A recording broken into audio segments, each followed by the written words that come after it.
All right, here we go. Welcome, day 29, 365 days to racial change. My name is Tomlin's Nyback. Coffee there. Let's get right to it. We are discussing issues of Black life in America. We're talking about slavery, all these issues, and we're wrapping up today with our series about the various laws from about 1600 to late 1800s to oppress blacks, marginalize blacks, mostly slavery and stuff. Now, and all this stuff comes in the midst, as we found out, we're going to delve deeper into some of these ideas later. Two wars have happened: the Revolutionary War during this period, Civil War happens during this period that we're looking at, and so we're looking at, Black participation in the wars, further issues of oppression, segregation, marginalization, oppression, right? All the shuns directed towards blacks in white America, powerful. And the overarching themes I'm trying to dig out, tease out, get us to think about is, do these mindsets from the past that back in the 1600s, late 1500s even, the slave mind, the vulnerability, exposure versus white privilege and white exclusivity and entitlement, have these issues and ideas permeated? Do they still exist powerfully in American society? I have my own opinions, but I want to get especially blacks thinking. I don't think we think enough. People just don't think. Earl Nightingale, a white, they call him the Dean of Success or whatever, back in the 60s.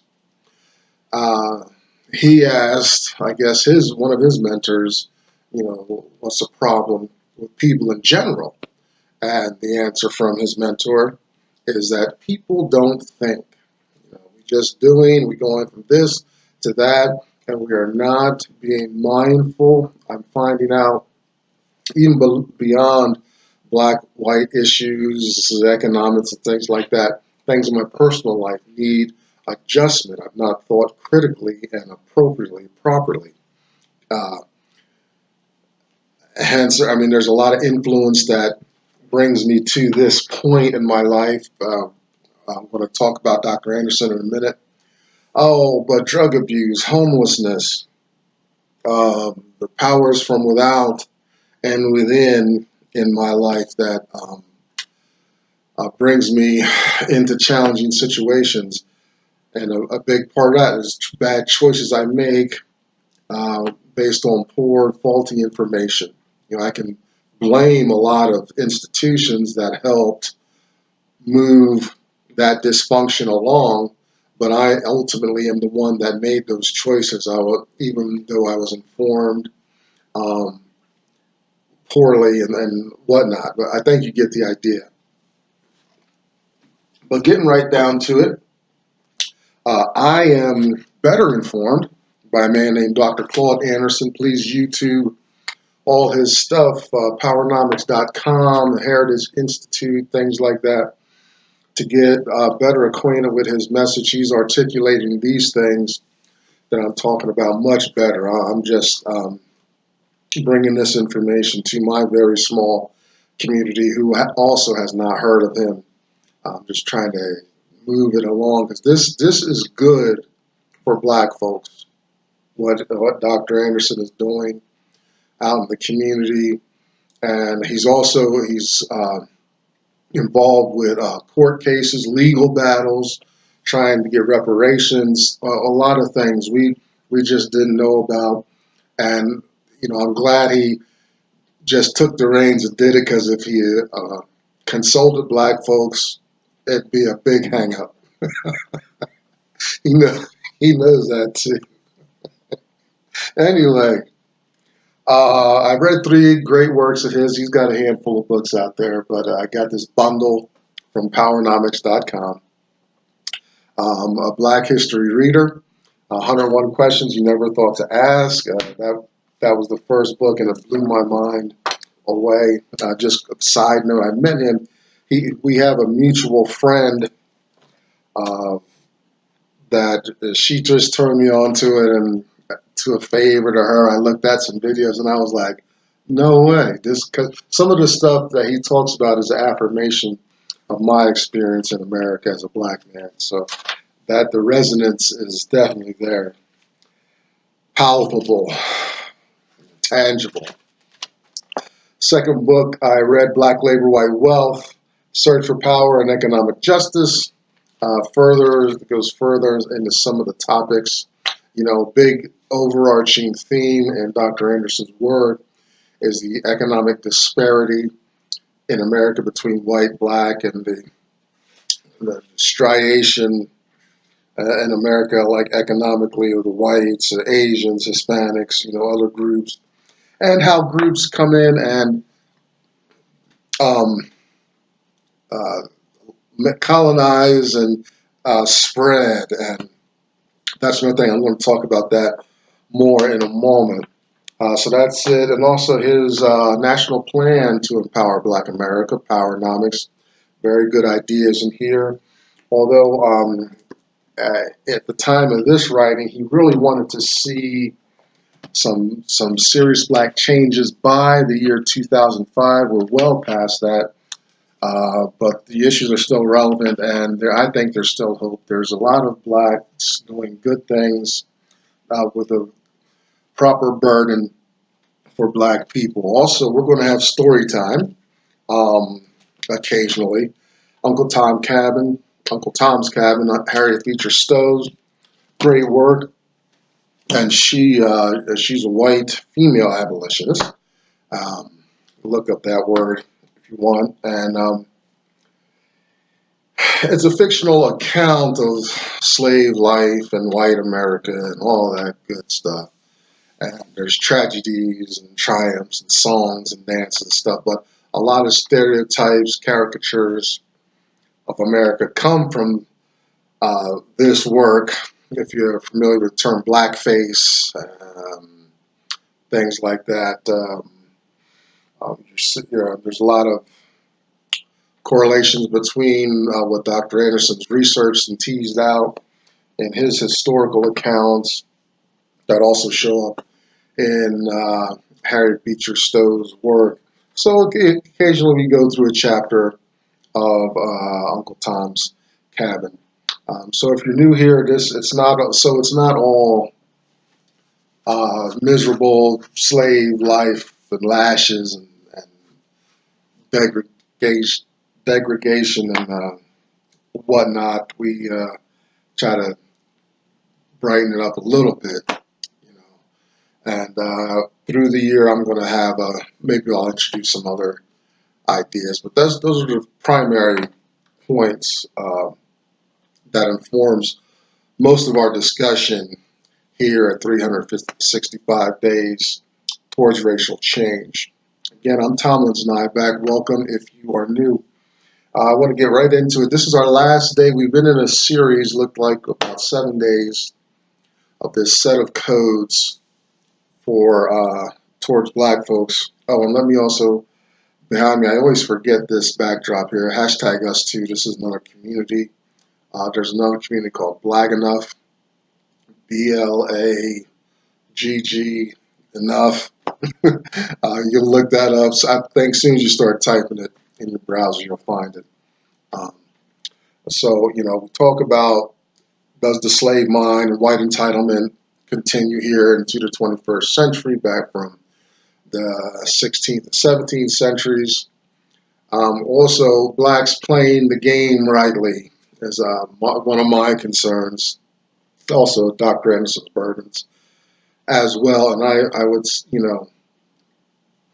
we're not unified. We have no celebrations. There's, it hurts us not having our own language. That's a big chunk of what keeps us exposed and unable to unite and move some of our agendas forward, and things like that. And so blacks, I don't. It's going to be a while for us to maybe address the language issues, barriers, and to kind of make our community language based. But we can still do a lot of things, and we can mimic some of the races that have come over here and kind of done very well, Jews, Arabs, other peoples, and whatnot. Also, I want to just quick disclaimer: this is not like a hate channel or anything like that. I got plenty of white friends. I got a white friend I talk to every morning and stuff. These are just not his or their issues. These are things I deal with here in my space. So we're talking about generalities here, okay? Anyway, let's get right to it. I kind of want to wrap this series up because I think we get the gist, okay? That this power off somewhere is making laws, debating things. There's no black representation when laws are passed and edicts and doctrines and everything. And it's just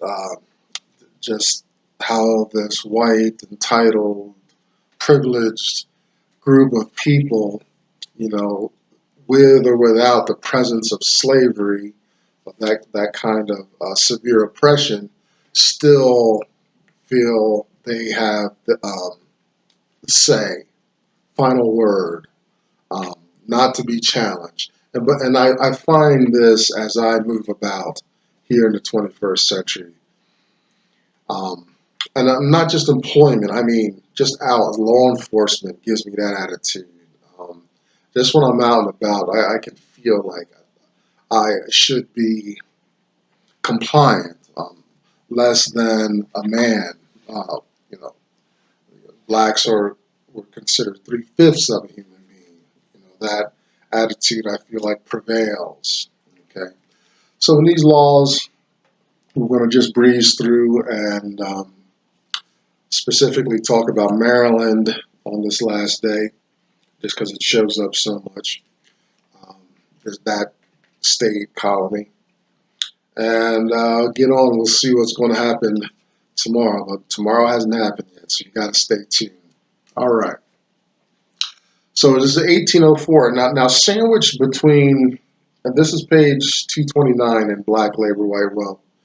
Sandwiched between page 228 and 229, there's almost sandwiched. After the Revolutionary War, which ended in 1783, and even kind of through the 1700s, blacks, this is from Wikipedia, says blacks were petitioning for their freedom. Right? They found favor in the North, absolute no in the South. Okay, so that the Mason-Dixon line is drawn, and so you got the North and South. So you'll see specifically in the notes I put just a range of years that the northern states either became totally free or made a concerted decision to move in the direction of freedom for blacks. Now blacks, doesn't matter where you were in the states, you're still oppressed and marginalized and all that. But they seem to be, there was an issue just with whether slave or free. And remember, before we just move on, members, abolition of slavery, emancipation, things like that, it wasn't out of moral, altruistic white feelings. Okay, there's economic and political impact of having the slaves free. We'll just do a quick math analogy. Back down in the South, you had this massive population of black slaves, but owned by a minority of white people. Yet the slave was declared 3/5 of a human being, and uh, they didn't have the right to vote properly, specifically, but their bodies represented votes, but those votes are under absolute control of the white minority. So one white man with 5 slaves had 4 votes. He had his votes, and those 5 slaves made up 3 people. You gotta do fractions and math and all that. I was going to do a big chart and stuff. I forget it. Just trust me. Every 5 slaves equaled 3 whole people. Okay, so Northern Congress didn't like that. Southern was okay, so you got war to get rid of slavery because they got caught in their own trap making these laws and stuff. It's interesting. Now that I get into this stuff, I'm like, wow.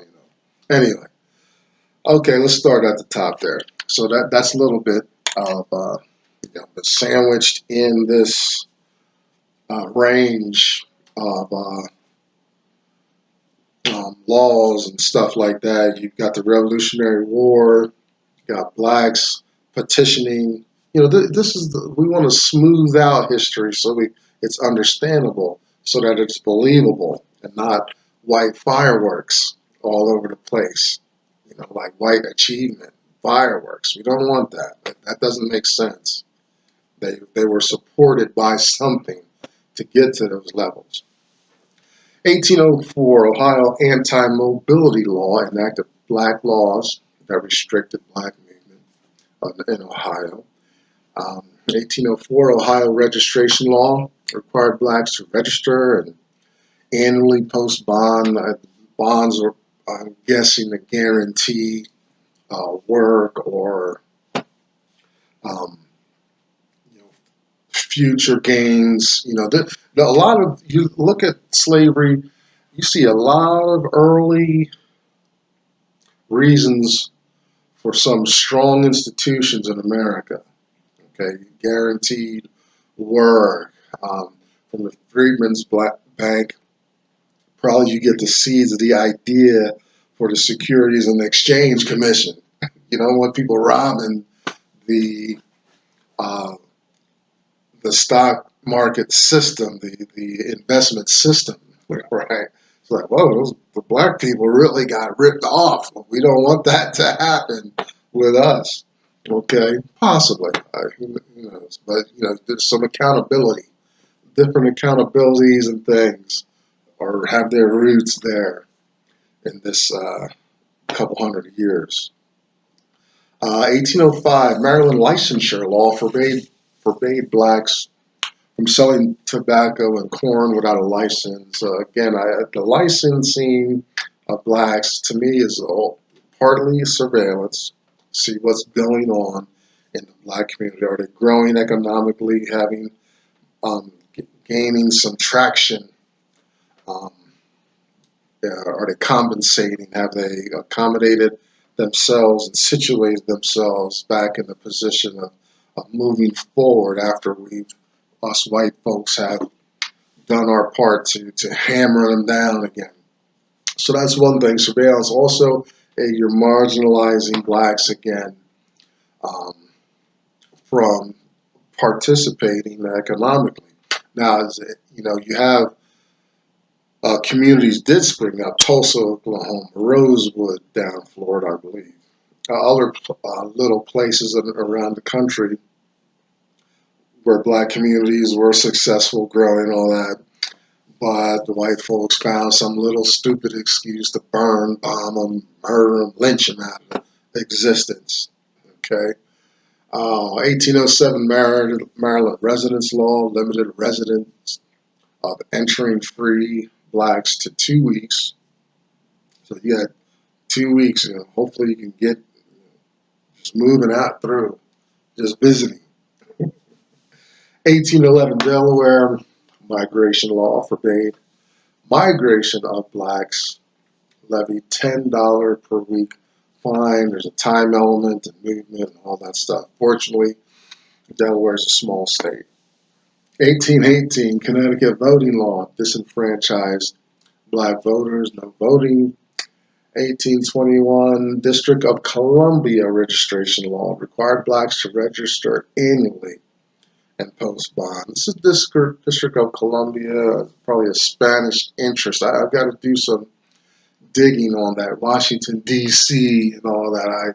I was interested a couple years ago about the history of that space, and that'll probably be a part of this year-long series, I'm sure of it. Maryland, 1827 Maryland Occupation Acts. And these were petitions to the Maryland legislators. Excuse me, I want to jot this down before that Washington, D.C. study. But these Maryland Occupation Act is,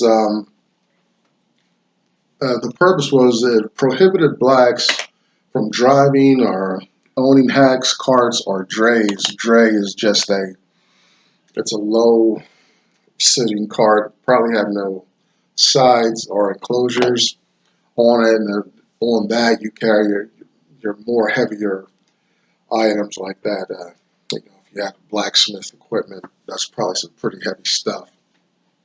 You don't want to lift it, 2 and 3 feet, just 6 inches, just enough to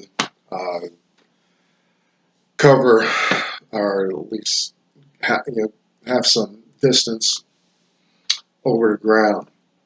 But anyway, again, I can see blacks like, okay, maybe I could just put my business on wheels like Tom in Alex Haley's Roots. There's another Tom. This is not Uncle Tom's Cabin, but Tom was a blacksmith and he started his business. And a white man came along and said, no, you got to do all your work under me. But Tom put his blacksmith business on wheels and it was mobile. I imagine this is the same issues going on in Maryland. 1829 Illinois marriage law forbade black and white marriages. I'm guessing again.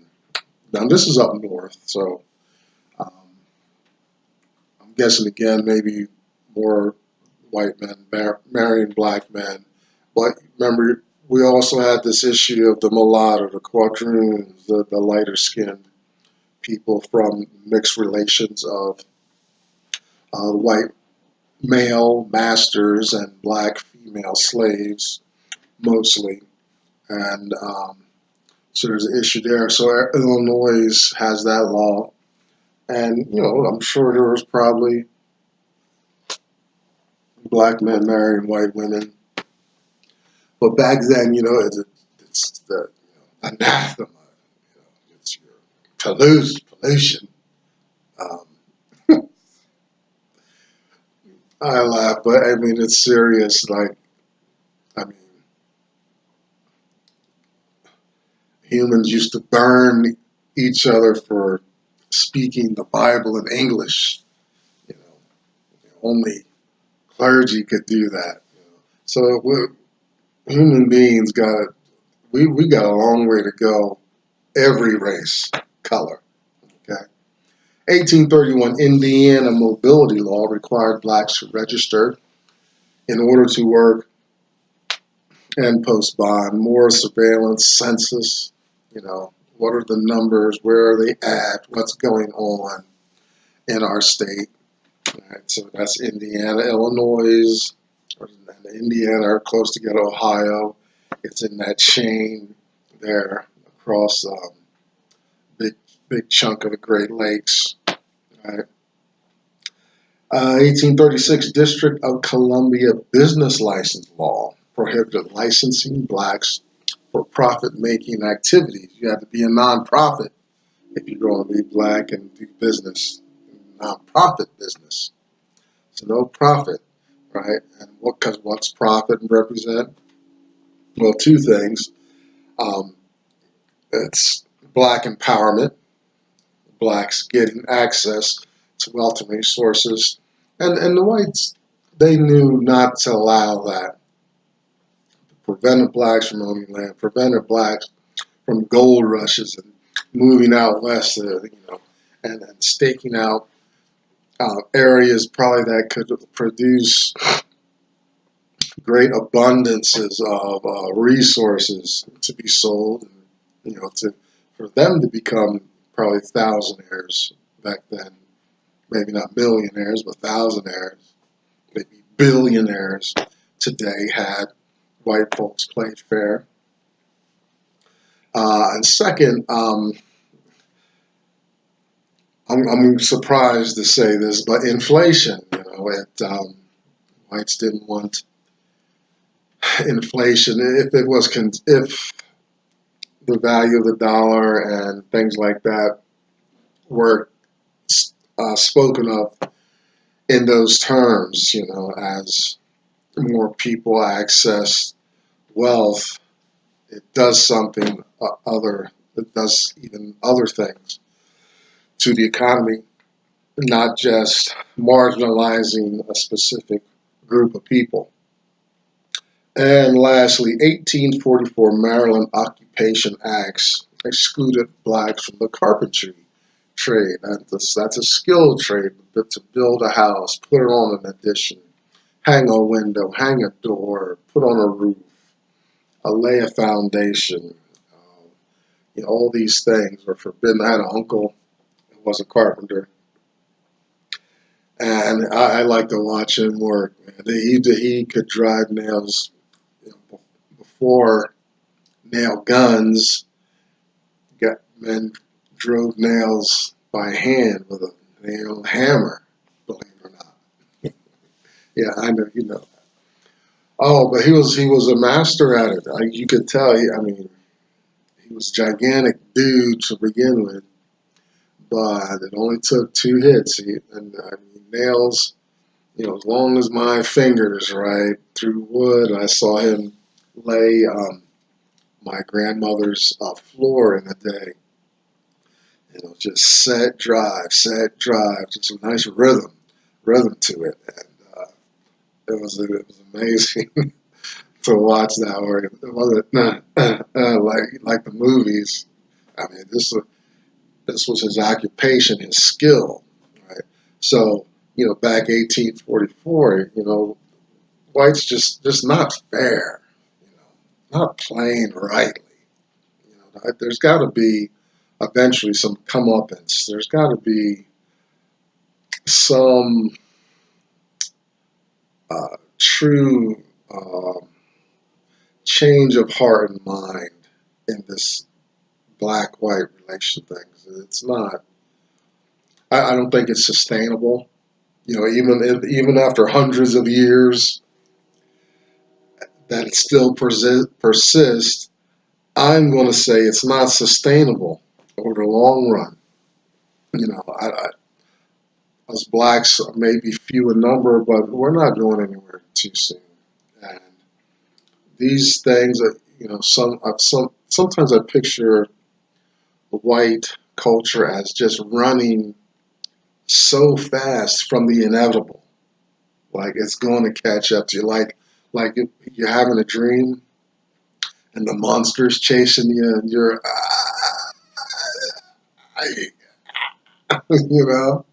and the monster's right on you. You can't move. That's the I feel white folks are just in the throes of that scenario. You just can't do that and believe you're doing something sustainable having a great nation and all that. And those black folks are just so accommodating and everything, and nonviolent and prayerful and stuff like that. All good stuff. Yet the pivot, right, is going to be poetic, right, permanent. I hope I get to see some of the seeds of that. I've already, you can see by my gray, my years are, I'm on the other side, essentially, of some of my better years. But before I leave on to my next journey, I'd hope I could see some seeds of what I'm talking about planted and just starting to break ground. I'd be so pleased with that. Anyway, thanks for that series. That was 7 days. I hope I didn't bore you, but it's all important, all relevant. How do we get here? You got to understand the past so you can move forward. If we don't understand the past, we can't even leave the room we're in because we don't know how we got there. Ask a person with dementia, and they'll soon forget what the conversation is about. And hence they need care. So memory, the past, it's all very relevant and important. Don't let anybody try to shame you into believing it's not. My name is Tom Lynn's Nyback. Thanks for spending time with me. That's day 29 out the way. Let's see what we're going to get into as the days unfold. Be well.